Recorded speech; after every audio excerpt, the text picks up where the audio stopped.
നമസ്കാരം. കേരളത്തിൽ മനോരോഗികളുടെ എണ്ണം അമിതമായി കൂടി വരുന്നത്, അനിയന്ത്രിതമായി കൂടി വരുന്നത് നമ്മുടെ രാഷ്ട്രീയ കക്ഷികളോ ഭരണകർത്താക്കളോ കാണുന്നില്ല എന്നുള്ളത് വളരെ കഷ്ടമാണ്. ഈ കാലഘട്ടത്തിൽ വളരെയധികം മനോരോഗികളുണ്ട്. ആ മനോരോഗികളിൽ ചിലരൊക്കെ തീവ്രവാദികളായി മാറി നമ്മുടെ രാജ്യത്തിന് അപകടമായ വിധത്തിൽ പെരുമാറുന്നുണ്ട് എന്നത് എന്തുകൊണ്ടോ ശ്രദ്ധിക്കേണ്ടവർ ശ്രദ്ധിക്കുന്നില്ല. കഴിഞ്ഞ ദിവസമാണ് വാൽപ്പാറയിൽ ഒരു വാൻ അപകടത്തിൽപ്പെട്ട് മേലെന്ന് താഴേക്ക് വീണ്, കൊക്കയിലേക്ക് വീണ്, റോഡിലേക്ക് വീണിട്ട് 9 പേർ ദാരുണമായി കൊല്ലപ്പെട്ടു. ആ 9 പേരിൽ ചിലർക്ക് തട്ടമുണ്ടായിരുന്നു, 2 പേർക്ക് തട്ടമില്ല. തട്ടമില്ലാത്തത് കാണാത്ത ഒരു മനോരോഗി അതിലും വർഗീയത കണ്ട് കൂറുകളെയും മദ്യപ്പുഴയെയും അതുപോലെ മറ്റു പലതിനെയും ഒക്കെ, തേൻപുഴകളെയും ഒക്കെ ചേർത്തുകൊണ്ട് അപമാനിച്ച് ആക്ഷേപിച്ച് എഴുതുന്നത് കണ്ടു, കമന്റ് എഴുതുന്നത് കണ്ടു. അതൊരു റാമാണ്. ശരിക്ക് രാമൻ ആരായിരുന്നു എന്ന് അല്പമെങ്കിലും ചിന്തിച്ചിട്ടുള്ള, മനസ്സിലാക്കിയിട്ടുള്ള ഒരു വ്യക്തിയാണ് ഉണ്ടെങ്കിൽ അവൻ അങ്ങനെ എഴുതില്ല. പക്ഷേ ഇത്തരത്തിൽ വികലമായി റാമിന്റെ പേരിൽ അല്ലെങ്കിൽ മറ്റാരുടെയെങ്കിലും പേരിൽ എഴുതുന്നത് മനോരോഗികൾ തന്നെയാണ്.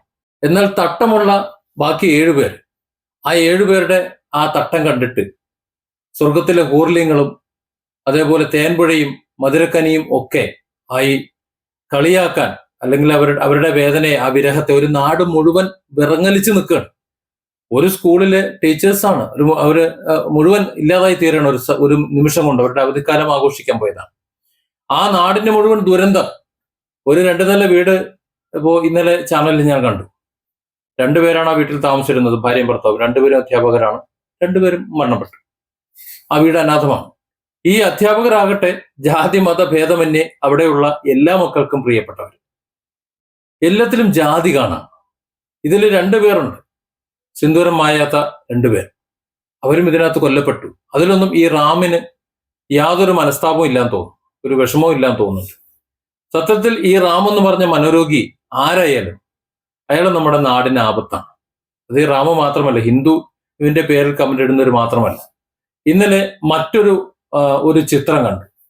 ഏതോ ഒരു ഫുഡ് കോർട്ടിന് വേണ്ടിയിട്ട് ശ്രീകൃഷ്ണന്റെ മുന്നിൽ മന്തിയോ അല്ലെങ്കിൽ അതുപോലെ അൽഫാമോ എന്തൊക്കെ പൊരിച്ചു വെച്ചേക്കുന്ന ഒരു ചിത്രം.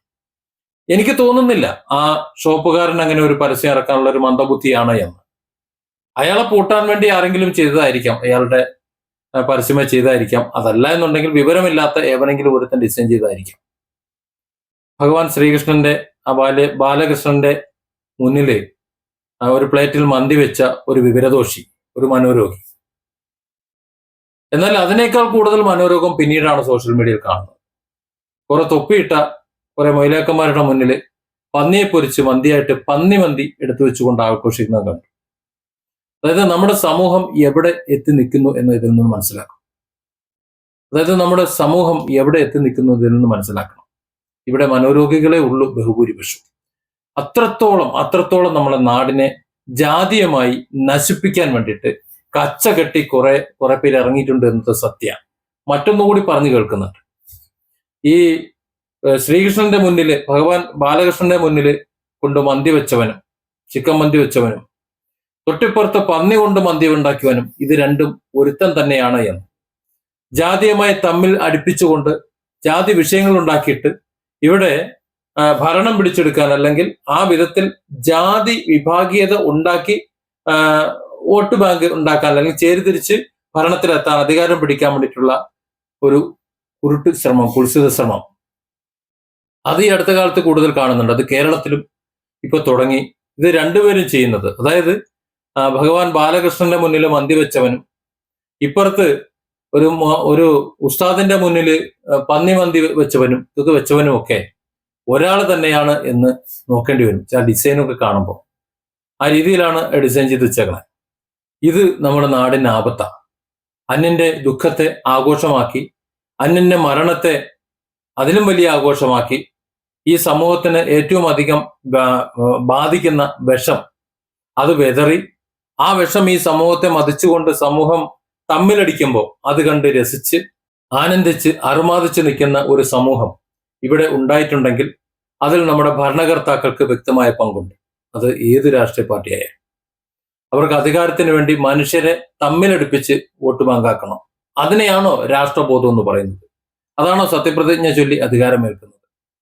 ഇവിടെ ഒരു വിഭാഗം ഗുണ്ടകളെ ഉണ്ടാക്കി ഈ രാജ്യത്തെ, നമ്മുടെ സംസ്ഥാനത്തെ ചെറുപ്പക്കാരെ മുഴുവൻ ആന്റി സോഷ്യലിസ്റ്റുകളായി, സാമൂഹ്യ ദ്രോഹികളാക്കി മാറ്റി ഭാവിയിൽ അരാജകത്വം സൃഷ്ടിച്ച് ഈ നാടിനെ നശിപ്പിക്കാൻ വേണ്ടി നമ്മുടെ ഭരണകർത്താക്കൾ തുനിഞ്ഞിറങ്ങുന്നുണ്ടെങ്കിൽ അതിനുവേണ്ടി അച്ചാരം കൊടുത്തുകൊണ്ട് ഒരു വിഭാഗത്തെ ഇറക്കി ഈ മതത്തിന്റെ പേരിൽ, ജാതിയുടെ പേരിൽ തമ്മിൽ കലഹിക്കാൻ വേണ്ടി രണ്ടു വശവും കൂട്ടിക്കെട്ടാൻ ആവശ്യമായിട്ടുള്ള മരുന്നുകൾ കൊടുത്ത് ഇറക്കി വിടുന്നുണ്ടെങ്കിൽ, ഓരോ ദുരന്തവും ഓരോ ദുരിതവും മറ്റൊരു വിഭാഗത്തിന്റെ ആഘോഷമാക്കാൻ വേണ്ടി അവരെ പ്രേരിപ്പിക്കുന്നുണ്ടെങ്കിൽ നമ്മുടെ ഭരണകർത്താക്കൾക്ക് മനോരോഗമുണ്ട്, അല്ലെങ്കിൽ ഈ സമൂഹം മനോരോഗികളായി മാറിക്കൊണ്ടിരിക്കുന്നു എന്ന് നമുക്ക് ചിന്തിക്കേണ്ടി വരും. ആരാണ് ഇതിൽ നിന്ന് ഒരു മാറ്റം തരേണ്ടത് എന്നതിനെ കുറിച്ച് ഒരു ഐഡിയയും ഇല്ല. എന്റെ പ്രിയപ്പെട്ട പ്രേക്ഷകർ, ഇതിന് താഴെ നിങ്ങളുടെ അഭിപ്രായം എഴുതുക. ആരാണ് ഇതൊക്കെ തിരുത്തേണ്ടത്? ആരാണ് ഇതിനൊക്കെ പിന്നിൽ?